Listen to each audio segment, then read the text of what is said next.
Pengrusakan rumah calon suami oleh keluarga calon mempelai perempuan di Jeneponto sempat membuat heboh jagat maya. Pria yang bernama Miko itu disebut batal melamar kekasih hatinya Putri karena uang panaik yang tidak mencukupi sampai 100 juta rupiah. Kisah cinta berakhir pilu ini terjadi antara Miko dan Putri. Miko adalah pemuda dusun Embo, Desa Toratea, Kecamatan Tamalatea. Sedangkan Putri tinggal di Kecamatan Binamu, Kabupaten Jeneponto, Sulawesi Selatan. Dari video yang diunggah akun Facebook Ahmad Oktober, terungkap pula kejadian sebelum pengrusakan itu terjadi. Ayah Putri, Daeng Sila, menceritakan jika calon menantunya awalnya akan datang membawa uang panai pada Sabtu 5 April 2025. Namun pagi harinya, salah seorang keluarga yang bernama Maka datang membawa kabar buruk. Sang calon mempelai pria batal datang karena tidak punya uang panai.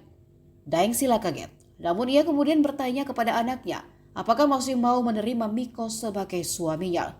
Melihat keinginan putrinya yang tetap kekeh bersama Miko, Sila menyuruh Putri untuk mengirim uang kepada Miko sesuai nilai panaiknya. Nantinya akan dibawa kembali Miko kepada Putri sebagai uang panaik. Tapi rencana Sila ditolak keluarga besarnya. Kendati begitu, kesepakatan keluarga Putri hanya meminta uang panai seadanya kepada pihak Miko. Apakah itu 1 juta rupiah atau 10 juta rupiah? Sebab, kata Sila, terpenting ada mahar emas meskipun 1 gram.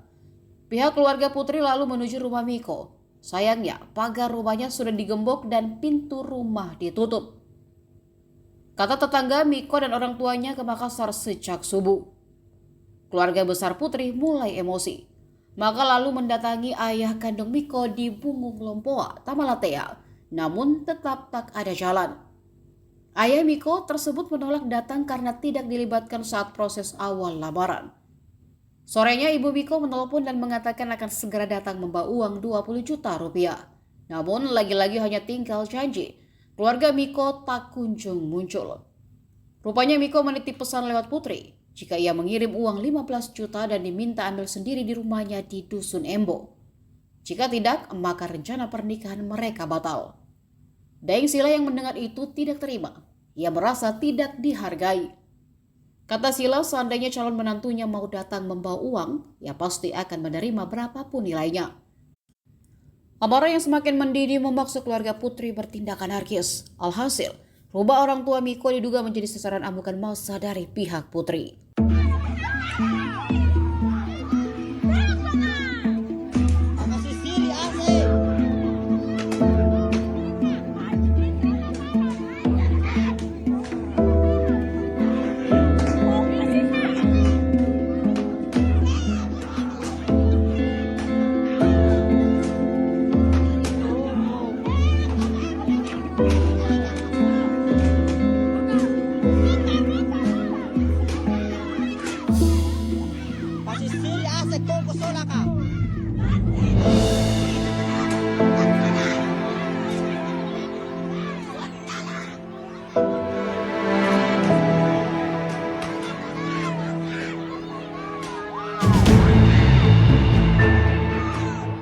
Download Tribun X sekarang, menghadirkan lokal menjadi Indonesia.